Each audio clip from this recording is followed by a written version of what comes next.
shouldn't be starting with the Democrats, start with the Republicans. You should have got the wall as part of any deal to protect the Dreamers.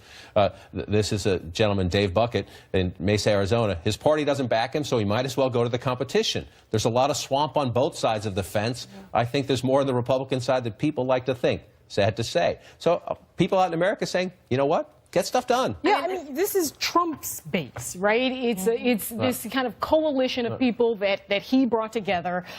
They believe in him. They trust him. By and large, they're willing to make sort of excuses for him if he doesn't kind of follow through on whatever he says he would follow through. And I think to some extent he was right. This idea that he could shoot somebody on Fifth Avenue and he wouldn't lose any followers. Speaking of shooting somebody somebody on Fifth Avenue, here's what is, I don't know what the right word is, interesting, I'll be kind, about the President of the United States, is he's making these new alliances with Democrats. He's trying to get things done. This morning, we can show you this. We have to be careful because of the Twitter handle of the individual who sent it in the first place. The President of the United States, retweeting a video on Twitter that shows him hitting a golf ball and then the golf ball striking Hillary Clinton and knocking her down. You see it there. The President of the United States retweeted that this morning. Why? What? He's at Bedminster. He's at Bedminster. He's at Bedminster. You know, traditionally, historically speaking, weekends at Bedminster, even at an important time like a weekend when he's going into the United Nations General Assembly for the first time as the President of the United States, are risky times. Maybe he's by himself. Maybe he's not surrounded by as many aides as he usually is, certainly not at this hour of the morning. I think, you know, Karin's right. He's a disruptor, you know, and he has these impulses. He enjoys engaging on social media. You hear him talk about that's so important to his identity, and people want to hear from him. But it is unusual coming off of this last couple. See, we can't find the words. I'm trying.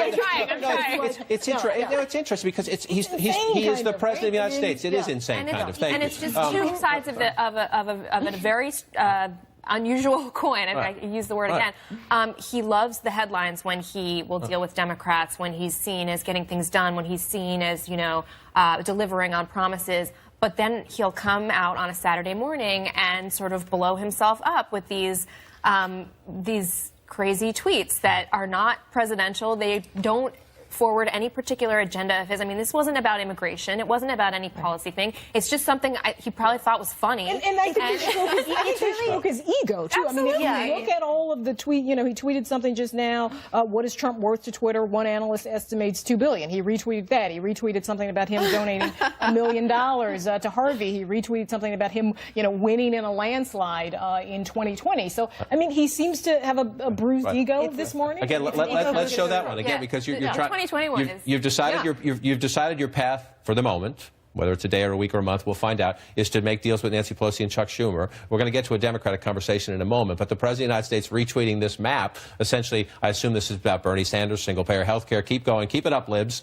This will be 2020 with an all-red America. Now, it's funny. That actually is funny. Okay. And the president should be allowed to engage in political conversations, but it's the timing. Yeah. In the middle of these sensitive negotiations, is that going to help? Yes, but remember, it's also the timing of you can tell exactly what the triggers of this are. We've been talking about Bernie Sanders as single payer all week. Hillary Clinton has been out hawking her book. He's been watching this stuff on television here, there, and every place else. He is, as we know, very impulsively sensitive to these things and reacts to every time he sees something. He never thinks about what the next step is. I mean, think about all those times that he was complaining about, why is everybody focusing on Russia stuff? Because you're tweeting about it, sir, all the time without thinking about the fact that we will then respond to that. He has just given Clinton probably thousands more book sales, and the fact that he's done this because he's becoming, you know, it's bringing back the election again. And so, does it make sense? Is it, you know, sensible and logical? No, but is it understandable? It's pretty obvious what the triggers are. I mean, yes, okay, all of these tweets are totally bizarre,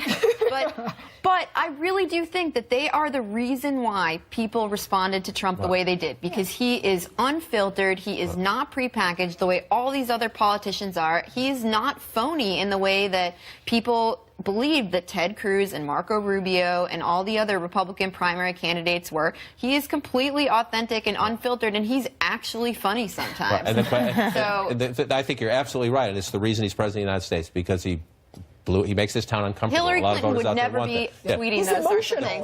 things. Yeah. The question is, when you're still around 40%, it worked once. The question is, will it work again? And I have way too early to answer that question, but unusual.